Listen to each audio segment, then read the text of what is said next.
वत्स जी हैं, राजनीतिक विश्लेषक हैं और हमारे साथ हाफिज नूर अहमद अजहरी साहब हैं, इस्लामिक स्कॉलर हैं। आप तीनों का इंडिया डेली में बेहद स्वागत है। अश्वनी जी, सबसे पहले मैं आपके पास आऊंगा। आपने हलफनामा देखा होगा, पढ़ा होगा, जो एएसआई ने संभल की निचली अदालत में दाखिल किया है। एएसआई ने कई गंभीर आरोप लगाए। एएसआई ने कहा कि उन्हें एंट्री नहीं दी जा रही थी, जिला प्रशासन से अनुमति लेने के बाद उनको एंट्री दी गई, कई सारे वहां पर बदलाव किए गए। सबसे बड़ा सवाल कि अगर कोई भी मॉन्यूमेंट जो है वो एएसआई के जरिए प्रोटेक्टेड है, तो फिर एएसआई के अधिकारियों को अंदर जाने की इजाजत मस्जिद कमेटी क्यों नहीं दे रहा? दूसरा सवाल कि क्या कुछ ऐसा है जिसे छुपाने की कोशिश की जा रही थी? मामला तो साफ है। आप अगर एएसआई संरक्षित किसी भी मॉन्यूमेंट में या किसी धार्मिक स्थल पर किसी को, खासतौर से उन अधिकारियों को नहीं जाने दे रहे हैं, तो इसका मतलब कि आप कुछ छुपाना चाहते हैं। आप नहीं चाहते कि कुछ ऐसा वहां है जो पब्लिक डोमेन में आए। आशीष भाई, जामा मस्जिद को 1920 में एक संरक्षित स्मारक घोषित किया गया था, लेकिन और 1920 खास तौर से जब आर्कियोलॉजिकल सर्वे ऑफ इंडिया किसी बिल्डिंग को, किसी मॉन्यूमेंट को अपने अधीन, अपने संरक्षण में लेता है, तो वहां एक ईंट भी एएसआई की परमिशन के बियॉन्ड नहीं जोड़ी जा सकती है। लेकिन अगर एएसआई को वहां जाने से प्रोहिबिट कर रहे हैं, एएसआई ने शपथ पत्र प्रॉपरली माननीय अदालत के सामने ड्यू सॉन एफिडेविट अगर फाइल किया और यह कहते हुए कि बिना परमिशन के स्मारक में कई बदलाव किए गए हैं, यह स्वयं भारत के एक कानून का उल्लंघन है। तीसरी सबसे बड़ी बात जो यहां पर है वो ये है कि जब कभी भी गवर्नमेंट की कोई एजेंसी किसी बिल्डिंग में प्रवेश करना चाहती है, चाहे वो धार्मिक स्थल हो और चाहे वो प्राइवेट बिल्डिंग हो, अगर प्रॉपर उनके पास ऑर्डर है, वो वहां जाते हैं तो वहां जाने से रोका भी नहीं जा सकता। तो ये सब बातें तो निश्चित तौर पर इस तरफ इंगित करती हैं कि जो जिन लोगों के कब्जे में वो बिल्डिंग है, उस लोगों ने वहां पर एएसआई के अधिकारियों को नहीं जाने दिया, क्योंकि वो नहीं चाहते थे कि जो मूल स्वरूप है वो सामने आए। लेकिन एएसआई का जो एफिडेविट है, मैं तो हैरान हो गया पढ़ने के लिए कि यहां पर एएसआई को कोर्ट से परमिशन लेनी पड़ी है अंदर जाने के लिए, या फिर मजिस्ट्रेट से अनुमति लेनी पड़ी है। जब उनके साथ लोग जा रहे हैं तब एएसआई के अधिकारी जा रहे हैं। एएसआई प्रोटेक्टेड मॉन्यूमेंट में यह हो रहा है। यही तो सबसे बड़ा, आप समझिए ना, उसका आपने रिजल्ट देखा संभल में, कैसे सैकड़ों पुलिस वालों के ऊपर नुकीले पत्थरों से वार किया गया। वो तो कोर्ट का ऑर्डर लेकर जा रहे थे, सिर्फ सर्वे करने जा रहे थे। तो ये तो पब्लिक डोमेन में, आप जैसे मीडिया के जिम्मेदार लोगों का भला हो कि पब्लिक डोमेन में बात आई। नहीं तो अगर गवर्नमेंट ऑफिशियल्स को अपनी ही संरक्षित बिल्डिंग में अदालत की परमिशन लेकर जिला प्रशासन के साथ, पुलिस फोर्स के साथ जाना पड़ रहा है, जहां उनकी फ्री एंट्री होनी चाहिए, फ्री एक्सेस होना चाहिए, यह साबित करता है कि वहां पर कुछ ऐसे लोगों ने कब्जा कर रखा है जो चाहते ही नहीं है कि उसका। अरे अश्वनी जी, मैं अब जाऊंगा हाफिज नूर जी के पहले, उसके पहले एक आपको वाकया बता दूं कि इससे पहले जो मैंने डिबेट किया था उसमें विष्णु शंकर जैन को ही आरोपी बनाने की कोशिश की गई, यानी पीड़ित को आरोपी बनाने की कोशिश की गई। जबकि मुझे ध्यान में है और आपको भी ध्यान में होगा कि विष्णु शंकर जैन जब ज्ञानवापी परिसर में 3 महीने एएसआई का सर्वे हुआ, वहां गए, कुछ नहीं हुआ। भोजशाला में सर्वे हुआ एएसआई का, वहां गए, कुछ नहीं हुआ। और यहां पर जो हुआ उसके लिए आरोपी विष्णु को बना रहे। बहरहाल इस पर मैं बाद में चर्चा करूंगा जब विष्णु कभी जुड़ेंगे हमारे साथ। हाफिज नूर अहमद साहब, एएसआई ने जो हलफनामा दाखिल किया है उसमें एएसआई ने कई गंभीर आरोप लगाए मस्जिद कमेटी पर, कहा कि हमें अंदर जाने नहीं दिया गया। अभी वहां पर किस तरह का बदलाव है उसको लेकर भी एएसआई ने हाथ खड़े कर दिए, कहा कि जब हमें अंदर जाने ही नहीं दिया गया तो हम बताएं क्या कि किस तरह के बदलाव किए गए हैं वहां पर। अच्छा, आप बताइए, एएसआई के लोग झूठ नहीं बोल रहे हैं। 2 बार गए हैं और घंटों रहे हैं वहां। 19 तारीख को गए हैं, 24 तारीख को सुबह में गए हैं, घंटों रहे और फिर ये कहें कि हमें जाने नहीं दिया, तो इसको क्या कहा जाएगा? एएसआई की टीम थी क्या हाफिज नूर अहमद अजहरी जी? वकील कमिश्नर की टीम थी वो। एएसआई की टीम कहां थी वो? 19 तारीख को एएसआई 19 तारीख को भी नहीं थी। एएसआई कहां थी? मैं वही तो आपसे समझना चाह रहा हूं। एएसआई नहीं थी, तो जो नहीं वकील नहीं, कमीशन आप के समझिए लोग थे, हाफिज नूर भाई, वो मैं लोग आपको थे, समझाता हूं, थोड़ा लीगल आपको समझाता हूं। वकील जी। कमिश्नर का जो सर्वे होता है वो अलग होता है, एएसआई का सर्वे अलग तरीके से किया जाता है। दोनों की टीमें अलग अलग होती हैं। दरअसल वकील जो कमिश्नर होता है उसको अदालत नियुक्त करती है और वो उस जगह की तफ्तीश करने के बाद सीधे अदालत में अपनी रिपोर्ट जो है वो सौंपता है। तो ये जो 2 बार गई थी, जो विजिट हुआ था, वो वकील कमिश्नर का हुआ था, एएसआई का नहीं हुआ था। नहीं तो एएसआई ने ये कभी जानकारी दी कि हम लोग कब गए, कब उन्हें रोका नहीं गया? नहीं, ये बिल्कुल कोई- बिल्कुल एएसआई का जो हलफनामा हमारे पास है उसमें एएसआई ने इस बात का जिक्र किया है कि हमने कई बार जाने की कोशिश की लेकिन हमें जाने नहीं दिया गया। आखिरी बार हम जून 2024 में गए थे, वो भी हमें प्रशासन ने हमें अंदर लेकर गए। उससे पहले हम जब भी इस प्रोटेक्टेड मॉन्यूमेंट में जाने की कोशिश कर रहे थे, हमें अंदर जाने नहीं दिया गया। यही बात एएसआई अपने हलफनामे में कर रही है, क्योंकि आपको तो ध्यान में ASI होगा तो- 19 तो तारीख को सुनिए। एएसआई को जवाब दाखिल करने के लिए निचली अदालत ने कहा था और उसी बाबत एएसआई के जो अधिकारी हैं उन्होंने ये जवाब दाखिल किया है।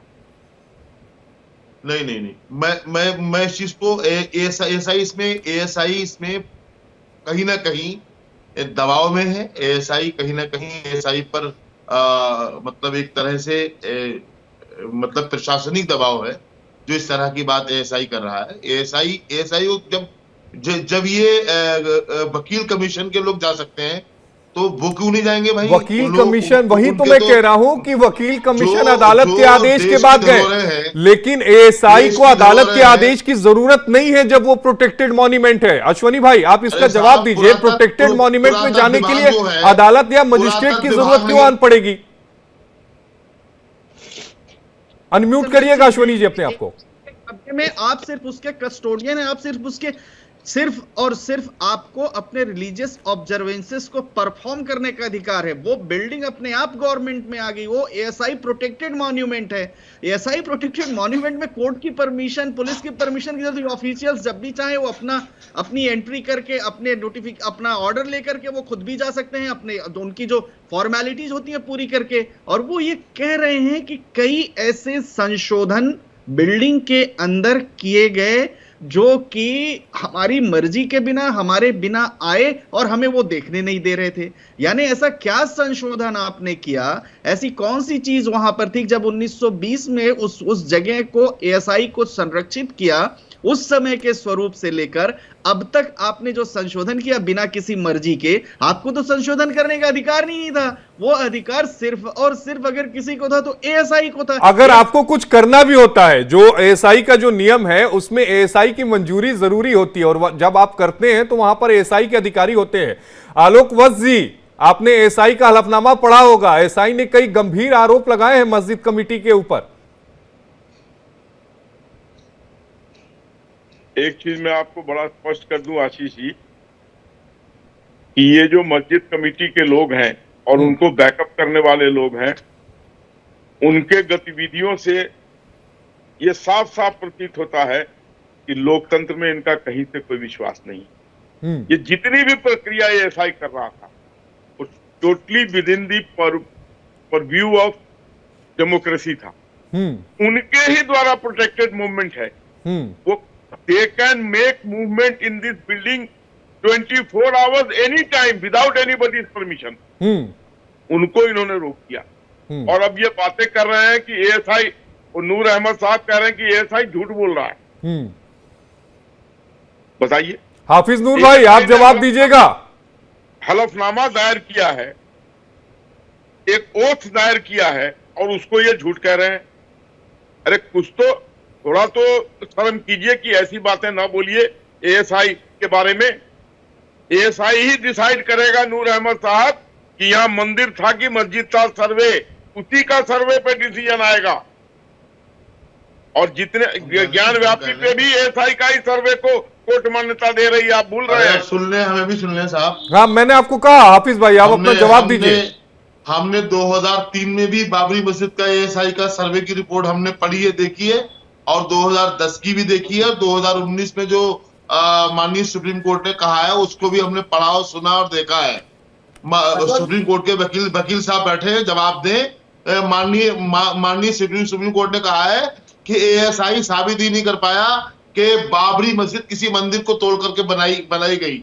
इसके बावजूद आपकी संख्या, आपकी आस्था और आपके आतंक से डर करके सुप्रीम कोर्ट ने बाबरी मस्जिद हाफिज नूर भाई, अगर आप कॉन्स्टिट्यूशन बेंच का फैसला पढ़ेंगे अगर अयोध्या राम जन्मभूमि का, तो उसमें सुप्रीम कोर्ट ने ये कहा है कि जहां पर बाबरी मस्जिद थी उसके नीचे मंदिर था। अश्वनी जी, आपने भी जजमेंट पढ़ा होगा। पढ़ा तो मैंने भी है, मैंने तो कवर भी किया। आप ये गलत बोल रहे हैं। एक मिनट अश्वनी जी को सुन ले, आपने लीगल एडवोकेट की बात की, अश्वनी जी को सुन लेते हैं ना अश्वनी जी को। अश्वनी जी, एएसआई के खुद जो ऑफिसर थे, जो इन्वेस्टिगेशन कर रहे थे, लीड कर रहे थे टीम को, के मोहम्मद साहब का ये बयान भी, के मोहम्मद साहब का क्रॉस एग्जामिनेशन भी, के मोहम्मद साहब का एविडेंस भी, और जो एक एक चीज को समराइज करके उन्होंने जो बेस बना डिसीजन का, उसको पढ़ें तो अपने आप जो है हाफिज जी की और बाकी लोगों को भी समझ में आ जाएगा कि क्या था वहां पर। नंबर 1। नंबर 2,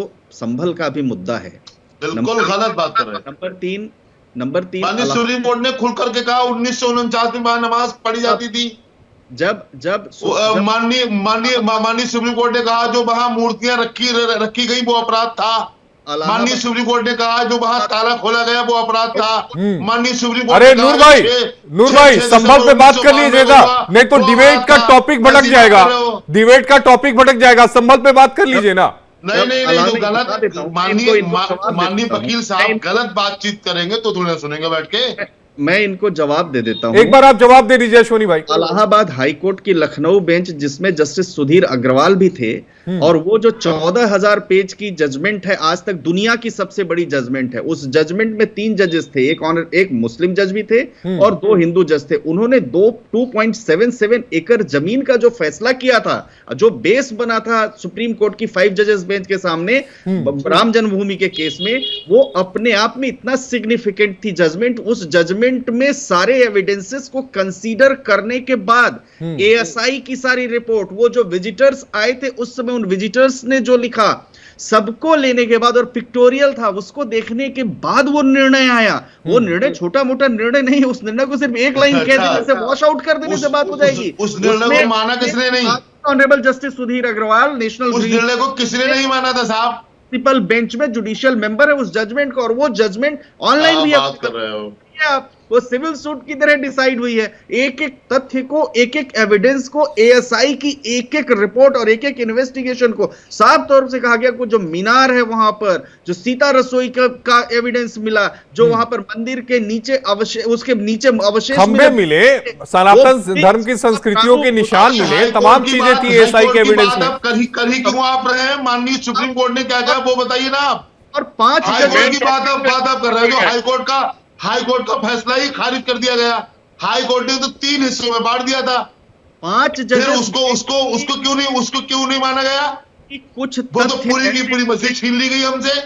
वो तथ्य आधार होता है सुप्रीम कोर्ट की। क्या बात कर रहे हो आप? ये नहीं कह सकते आप सुप्रीम कोर्ट को नजरअंदाज करके हाईकोर्ट की बात आप बता रहे हो। 30 सितंबर 2010 की बात आप बता रहे हो, और ये नवंबर 2019 की बात बताने को तैयार नहीं हो। अरे एक मिनट अश्वनी भाई, टॉपिक डाइवर्ट हो रहा है। संभल पे बोलिए ना हाफिज नूर जी, कि एएसआई के अधिकारियों को क्यों नहीं जाने दिया जा रहा था? संभल में सबसे पहले कानून व्यवस्था अच्छी करनी चाहिए। वहां के डीएम एसपी को सस्पेंड करना चाहिए। अभी भाई ने कहा कि नुकीले पत्थर, और कौन लेके आया था पत्थर पुलिस लेकर के आई थी। पत्थर एसपी और डीएम की सदारत, लाठी डंडे भी पुलिस लेकर आई थी, कपड़े भी पुलिस लेकर आई थी, जो मुंह पर बांध के फेंका गया था पुलिस के ऊपर। आलोक बस जी आप जवाब दीजिए, आलोक बस जी और हाफिज नूर जी को फुल स्क्रीन लाया जाए। विष्णु शंकर जैन लेकर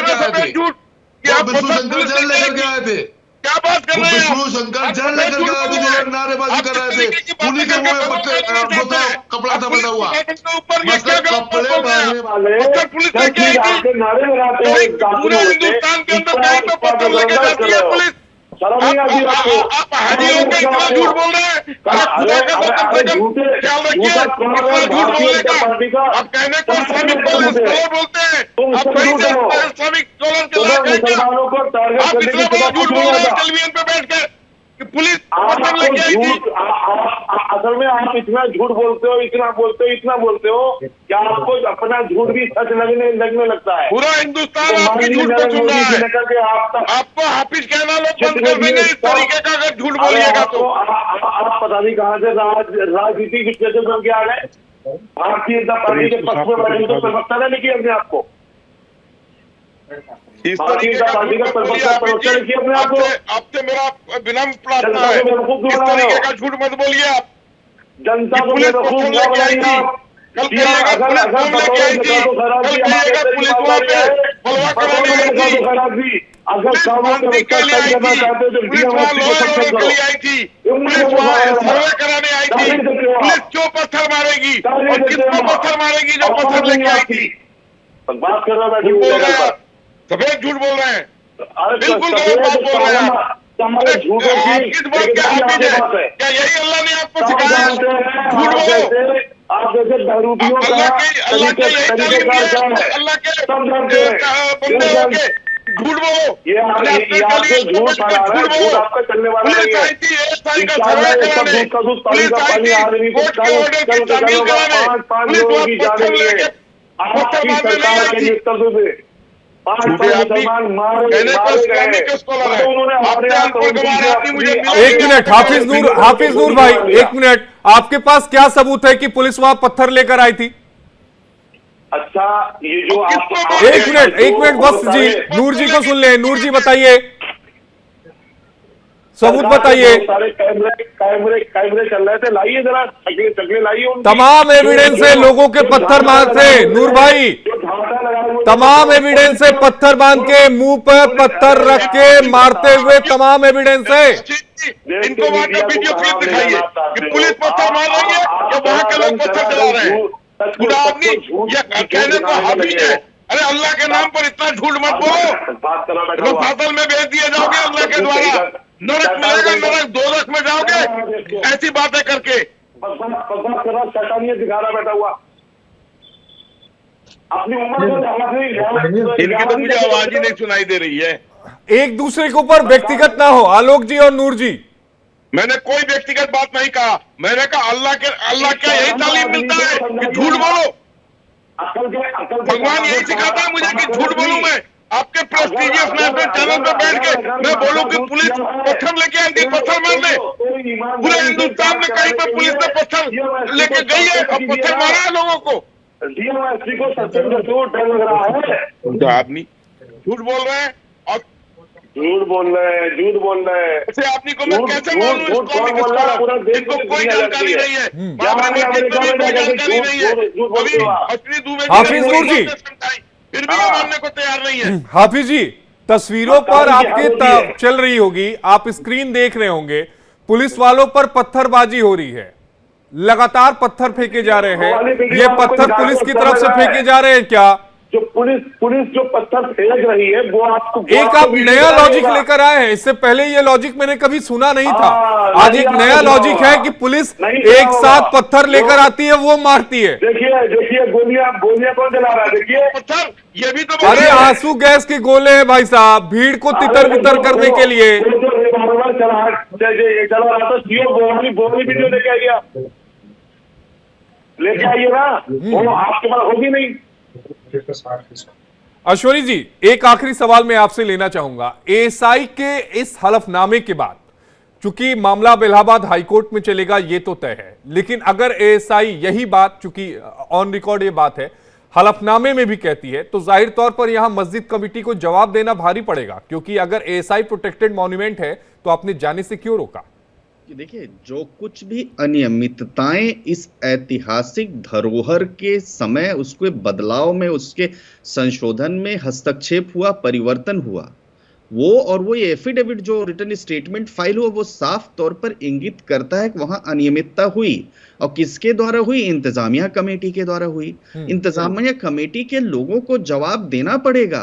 आप किसी भी एएसआई प्रोटेक्टेड बिल्डिंग में एक ईंट भी नहीं लगा सकते हैं। और यहां तो मैं देख रहा हूं कि कैसा ग्लोरिफिकेशन उन अपराधियों को करने का प्रयास हो रहा है, जिन अपराधियों ने पुलिस वालों की जान लेने की कोशिश की। मैंने पहले भी कहा कि विष्णु पीड़ित था, पीड़ित को यहां पर ये लोग आरोपी बना रहे हैं, जबकि विष्णु का एक बयान ऑन रिकॉर्ड है जिसमें विष्णु ने ये कहा कि मैं बच गया। क्या मीडिया का रोल है? क्या एंकर नहीं, आप बोलिए, एक मिनट, मैं खत्म करने वाला था, लेकिन हाफिज नूर साहब आप क्या बोल रहे हैं? हाफिज नूर साहब का ऑडियो ऑफ किया जाए, बोलिए। मीडिया का रोल ये बहुत अच्छा होगा ना कि आप उसको पीड़ित बता रहे हो, जो वहां दंगा पूरे देश को वकील कमिश्नर के सर्वे में अगर व्यक्ति जाता है, चौतरफा उसे घेर लिया जाता है और ये कहता है कि मैं जान बचाकर आया, तो उसे आप क्या कहेंगे? पीड़ित ही कहेंगे ना।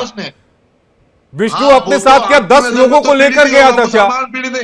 जो मुसलमान मारे गए उनका परिवार भी आपकी नजर में आतंकवादी होगा? नहीं, वो भी पीड़ित है। उसको अरे आप एक तरफा सुनते हैं हाजी भाई, आप एक तरफा सुन रहे हैं। मुसलमानों की लाशें नजर नहीं आती आपको? आपने एक तरफा बात सुनी। जब हम इस मुद्दे पर गए ही नहीं तो आप उसको जबरदस्ती उठा रहे हो। आप लोग बचाने में लगे हो। किसको बचाने में लगे? विष्णु शंकर जैन। अरे विष्णु ने जब कुछ किया ही नहीं तो कैसे कहते? एक बात मुझे बताइए कि ज्ञानवापी में 3 महीने सर्वे हुआ, क्या वहां पर कुछ हुआ क्या? अरे आपको हाफिज नूर भाई, क्या आप इस बात से इनकार करेंगे? एएसआई का सर्वे 3 महीने ज्ञानवापी में हुआ। साहब आपको डर भी नहीं लग रहा? अरे किस बात के लिए? जो सच है वही तो है। ज्ञानवापी में 3 महीने सर्वे नहीं हुआ एएसआई का। गौशाला में सर्वे नहीं हुआ, क्या वहां विष्णु नहीं गया था क्या? मीडिया को आप जैसे लोगों ने बदनाम। अरे किस बात के लिए भाई? जो सच है। अरे ये बताइए ना, ज्ञानवापी में कोई हिंसा हुई क्या? ज्ञानवापी में कोई हिंसा हुई क्या? मैं आपसे पूछ रहा हूं, आप जवाब नहीं दे रहे हैं। ज्ञानवापी में कुछ हुआ क्या? अरे साहब, ज्ञानवापी में नहीं हुआ, संभल में। गौशाला में हुआ क्या? संभल में तो गौशाला में हुआ क्या? सारे संभल में तो हुआ। संभल में सुनियोजित साजिश से पुलिस उसकी जांच कर रही है।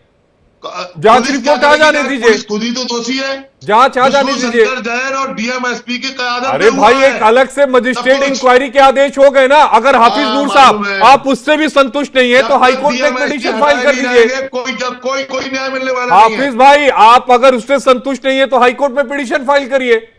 डीएमएसपी जब तक हटाए नहीं जाए। अरे तो आपको कौन लगता है कि किसको लाया जाए? आप जिसको चाहिए हाईकोर्ट से मांगिए ना, अगर आपको लगता है कि प्रशासन नहीं काम कर पा रहा है तो। बिल्कुल, वो भी दरवाजा खटखटाया जाएगा। परेशान क्यों होना है आप? नहीं, मैं परेशान नहीं हो रहा हूं। मैं तो आपको बता रहा हूं कि आप किस तरह से जा सकते हैं। दरवाजा खटखटाया जाएगा। जब तक डीएमएसपी नहीं हटाए जाएंगे कोई न्याय मिलने वाला नहीं, कोई इंसाफ होने वाला नहीं। समय की कमी है हाफिज नूर भाई, समय की कमी है हाफिज नूर जी। अश्वनी जी आपका, आलोक वत्स जी आपका और हाफिज नूर अहमद अजहरी जी आपका, आप तीनों का जुड़ने के लिए बेहद शुक्रिया।